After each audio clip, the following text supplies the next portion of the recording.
Welcome to భక్తివం channel. ఈ వీడియోలో శివుడి మెడలో పాము ఎందుకు ఉంటుందో తెలుసుకుందామా? పరమశివుడి మెడలో ఎప్పుడూ పడగ విప్పిన పాము కనిపిస్తూ ఉంటుంది. సర్పం శివుడి మెడలో ఉండటం వెనుక ఒక కథ ప్రాచుర్యంలో కూడా ఉంది. అది ఏమిటో ఇప్పుడు తెలుసుకుందాం. లయకారుడు సర్వాంతర్యామి అని శివుడిని పిలుస్తారు. ఎప్పుడూ ధ్యానముద్రలో శివుడు కనిపిస్తాడు. శరీరం మీద పులి చర్మం కప్పుకొని మెడలో పాముని కంఠాభరణంగా ధరించి శరీరమంతా విభూది ధరించి ఉంటాడు. అయితే శివుడి మెడలో పాము ఎందుకు ఉంటుందని సందేహం చాలామందికి ఉంటుంది. అయితే పరమాత్ముడు ధరించే ప్రతిదాని వెనుక ఒక్కో అర్థం ఉంటుంది.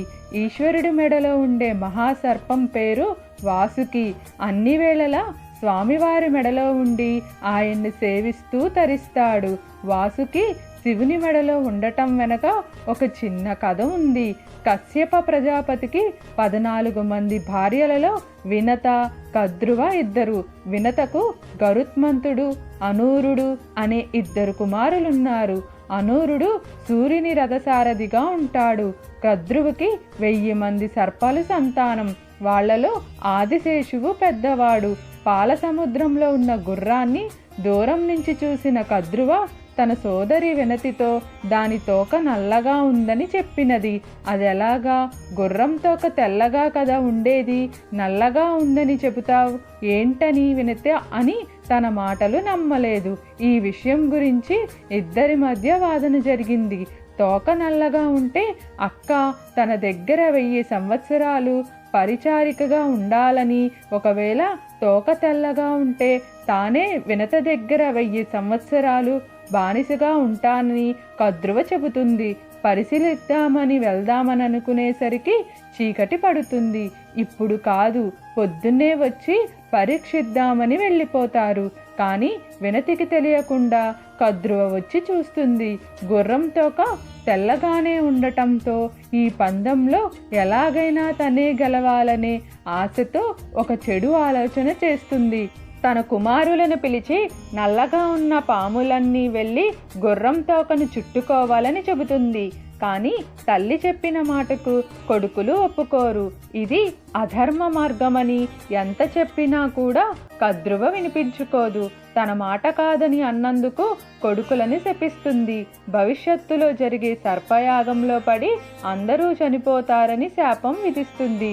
దీనితో భయపడిపోయిన కొన్ని సర్పాలు తల్లి మాట ప్రకారం వెళ్ళి గుర్రం తోకను చుట్టుకుంటాయి. గుర్రం తోక తెల్లగా కాకుండా నల్లగా ఉందని వినతి నమ్ముతుంది. ఇచ్చిన మాట ప్రకారం కద్రువ దగ్గర దాసిగా చేస్తుంది.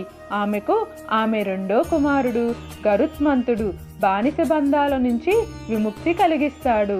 కద్రువ మాట అంగీకరించని ఆదిశేషువు శాపానికి గురి కావటం వల్ల దాని నుంచి బయటపడేందుకు మహావిష్ణువు కోసం తపస్సు చేస్తాడు.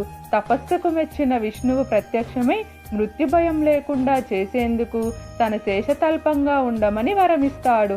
ఇక 2వ కుమారుడు వాసుకి శివుడి కోసం తపస్సు చేశాడు. ఆయన తపస్సును మెచ్చిన పరమేశ్వరుడు ప్రత్యక్షమై తన మెడలో కంఠాభరణంగా ఉండమని చెబుతాడు. శివుడు మృత్యుంజయుడు. ఆయన దగ్గర ఉంటే వాసుకి కూడా ఎలాంటి ప్రమాదం దరిచేరదు. అలా వాసుకి అప్పటి నుంచి శివుడి మెడలో ఉండిపోయాడు. మీకు ఏమైనా సందేహాలు ఉంటే దయచేసి కామెంట్ సెక్షన్లో తెలియజేయండి. మీకు ఈ వీడియో నచ్చినట్లయితే లైక్ చేయండి, షేర్ చేయండి, అలానే సబ్స్క్రైబ్ కూడా చేసుకోండి.